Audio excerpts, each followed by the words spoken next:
In this video, I'm going to show you how to manage and track CIS deductions using Tally accounts. Firstly, on the left hand side, all you need to do is go through to the settings menu. If you scroll down on the settings menu through to configuration settings, you'll see in the middle here you've got the option for CIS. If you click in here, it's turned off by default. So all you need to do is on your sales side to apply the deduction against sales invoices, just click this button here, and to apply it against purchase invoices, just tick this button also. We can then choose the rate, so it's dependent on customer to supplier, so I could put my default rate in here at 20%. If it's dependent on nominal code, you can put rate dependent on code, and you can set the default rate depending on the code you're going to be using. We can choose whether we're going to make the deduction from the net value or the gross value, so just tick the appropriate button. And also, if you would like to show the CIS deducted on a printed invoice, just click that button and that will show that on the system as well. We can also add in reference fields, so we can add in our UTR, company reg number, NI numbers for each customer record we're assigning it to, just by clicking on that box, and you can rename the labels where appropriate.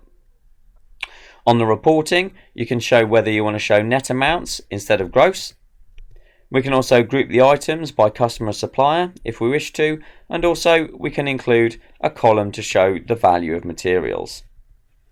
At the bottom of the page, we can add in our excluded codes. So the way the CIS works in Tally accounts is you will click a button and it will apply the CIS deduction against the full value of the relevant invoice. If you've broken it out between labour and materials, we obviously can't assign the CIS deduction against our materials. So at the bottom here, where it says add a code, all I need to do is click on this and it will bring up my chart of accounts. I'm now going to go select materials purchased, so every time I do a purchase invoice, it will know not to assign the deduction against that code. And I've also broken out my sales, so I've got materials on a sales invoice. If I choose that, it will know to ignore the deduction against that also. Once you've done these settings, all you need to do is just click Save Settings. Once you've turned that on, then when you're in the relevant customer or supplier record, you will now see at the top of the page it says CIS and other information.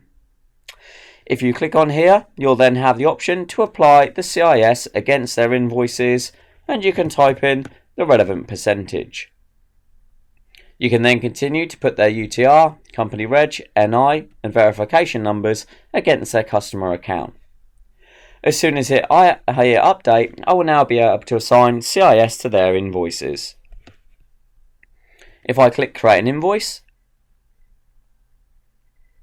I'm just going to add 2 lines into here. So I'm just going to put my labour and my materials in here.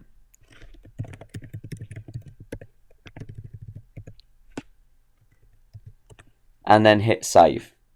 And once that invoice is in, you'll now see that you have the option to apply a 20% CIS deduction. If I click on that, we can now see it's made the deduction. It creates the nominal code in the software to track that, so it will create code 2212, which is going to be used to track those deductions. And on the invoice, we can see it's all there. If I email or print the invoice out, because we've ticked on that box, it will show on the invoice less our CIS deduction, so you can choose whether or not you want to include that on the printed invoice or not. So we just repeat that process for any transaction we want to assign CIS against, and if we go to reports in the top left and under general reports, we have our CIS summary. We can now choose the start date and the end date for the report we want to run, whether we're going to run it on our sales or our purchases, and then whether it's going to be on payments we've received or items we've issued. I didn't mark that invoice as paid, so it's going to be items issued and then run the report. I can now see the customer, the date, the invoice number and what was on it. Their UTR number and everything would come through onto here. The value of the invoice, less materials, and what our CIS deduction was. So that will give us all the information we need for HMRC, and we can download that into Excel for further analysis, or I can just print that report as a PDF. Tally Accounts will not do your customer statements, and also it won't do the submissions because it's a payroll submission, but it's very good at setting up and tracking all the CIS deductions for your business. And that's how easy it is to turn on, set up and use the CIS module within Tally Accounts.